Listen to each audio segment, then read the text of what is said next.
Welcome back to Maggie's Cottage. So if you've been looking at any of our other videos, you know that about 14 years ago we purchased this cottage, and you can see it was in pretty rough shape, and we've been restoring it.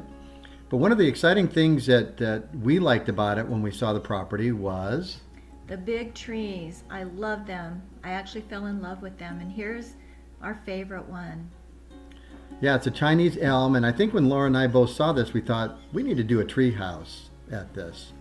So when we bought the house, we had our youngest son. He was still a young teenager, and he had always wanted a tree house. So he and his friend one day decided they were going to build one. They got some scrap lumber from the neighbor and built kind of a scary tree house. They called it the perch. You can see it's way up in the tree. But we knew we needed something safer than that. Yeah, you can tell it's pretty rough and pretty rugged. But hey, when you're a young boy, that's what dreams and memories are made of, right? So my son and I just sat down and kind of drew up a little idea of what we might want to try to do in building a little tree house. And so I got some treated lumber and just started nailing it into the tree. Fortunately, the tree didn't complain, although I'm sure it wasn't too happy about the nails going into it. But so we just wanted to kind of build this foundation first, so I put this lumber on each side of the tree, leveled it up, and you can see it just started to build out to the front. It's a pretty simple little process. And once we got that all together, then it was a matter of, starting to get some plywood down. You see we got the framing done for the foundation. And I just built it out from the tree. You can see it comes out on one side, but it hugs up against the back side of the tree. And then we just started laying down some of the plywood, for the flooring on it.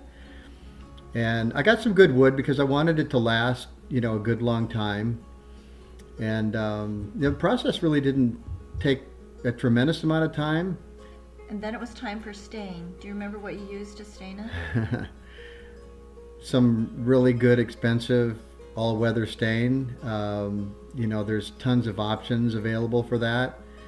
But you can see with the staining, it came pretty nice. I did get the little lattice. I thought, I wanted to have a little protection for when, the grandkids were up there. Built a little hatch. You obviously had to cut it around the tree in order for it to fit and close. But so put this little hatch on, and so they wouldn't fall through a hole. And it's a nice little place. I started enjoying it right away, sitting on it, talking to our grandkids and telling them all about it, how excited they would be. Yeah, so then as far as the support underneath, I don't know. I'm not an engineer, but I grabbed this lumber and I found some pivot points underneath the tree house, and you can see that I nailed it up to the tree. Now, that tree house has been up there for probably 12, 13 years, just fine. So we made an addition a couple years later. My sister had this old slide on her property that she was getting rid of, so we brought it up to the cottage, and luckily it was the exact size to fit onto the tree house. Yeah, it is. It's a steep slope. It's a vintage slide. And it's narrow, but hey, it's a slide. You can see my son and I also built a little ladder. The rungs were pretty far apart, but hey, the kids can still climb up it. We don't want the tiny kids climbing up there anyway, so made it so the kids that were a little bit bigger could get up there. Look how cute it looks. Yeah, the slide worked. I just grabbed a couple of galvanized pieces of pipe for the legs, and here's our son trying it out for the first time. With some wax paper. The little kids don't use wax paper. And in the mornings, the little kids will wake up, run out to the treehouse, run out to the slide, go down the slide. They love it. So the girls call it the Princess Palace. The little boys have a fort. They'll send things up and down for each other in buckets. Have a little picnic table up there that they can have little picnics. Even the adults like to go up there and enjoy it. It's been a great addition to Maggie's Cottage.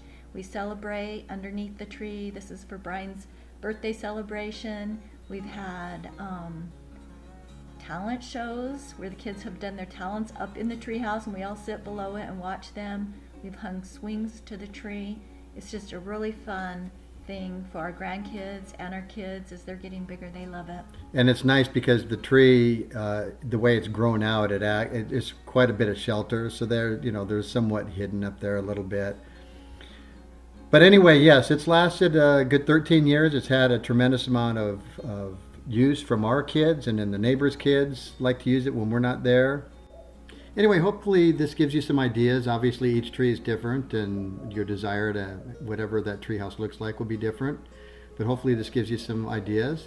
Anyway, subscribe to our channel. Leave some comments. We'd love to hear from you, and we'd love having you on the ride with us. Thank you so much.